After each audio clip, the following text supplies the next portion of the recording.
నమస్కారం అండి.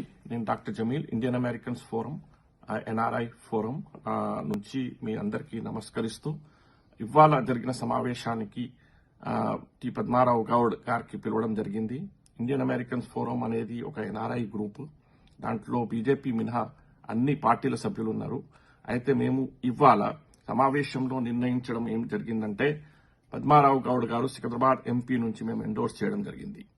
ఎందుకనగా అభ్యర్థిని ఎంచుకున్నప్పుడు పద్మారావు గారికి బలపరచడం ఎందుకు అని నిర్ణయం తీసుకున్నప్పుడు ఆయనకి నిజాయితీ, ఒక రాజనీతి చిత్తశుద్ది మరియు ఆయన ఒక వివాదాస్పద రహిత, అవినీతి రహిత మరియు ప్రజా జీవితంలో ప్రజానాయకుడు, తెలంగాణ ఉద్యమంలో పనిచేసిన వాడు. అందుకోసమే మేము ఇండియన్ అమెరికన్ ఫోరం ఎన్ఆర్ఐ తరఫున మేము ఆయనకి ఎండోర్స్ చేయడం జరిగింది. మా మిత్రులందరికీ, మా ప్రజా సంఘాల నాయకులకి, మా సోషల్ వర్క్ చేసే మిత్రులందరికీ మేము పిలుపునిస్తున్నాము. సికింద్రాబాద్లో మీరు టి పద్మారావు గౌడ్ గారికి ఓటు వేసి ఎన్నుకొని ఆయనకి పార్లమెంట్లో పంపించండి. ఎందుకంటే ఒకవైపు ఆయన ఒక నిజాయితీ పరమైన ఒక పాలిటీషియన్ గా ఆయనే బీజేపీతోని తలబడుతున్నాడు.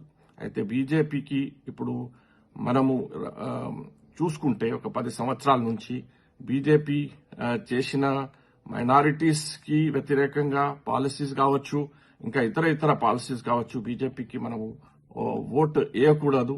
ఎందుకంటే ఇప్పుడు కాన్స్టిట్యూషన్ అనేది ఇంకా మన సెక్యులరిజం కి బీజేపీకి ఓటు వేస్తే అది ప్రమాదంలో ఉంది. అందువలన మేము ఒక నిర్ణయం తీసుకున్నాము. టి పద్మారావు గౌడ్ గారికి మీ అమూల్యమైన ఓటేసి సికింద్రాబాద్ ప్రజలందరికీ మేము కోరుకుంటున్నాము. ఎన్ఆర్ఐ ఫోరం తరఫున మా ఫోరం మెంబర్లు, మా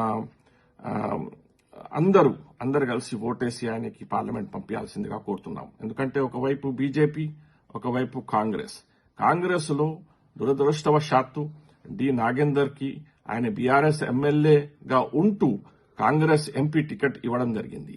అయితే ఆయనకి ఓటు వేయకుండా టి పద్మారావు గౌడ్ గారికి, ఒక నిజాయితీ పరుడైన ఒక ప్రజానాయకుడికి ఓటేసి మీరు పార్లమెంట్లో పంపించాల్సిందిగా మేము ఇండియన్ అమెరికన్ ఫోరం ఎన్ఆర్ఐ తరఫున మీకు కోరుకుంటున్నాము.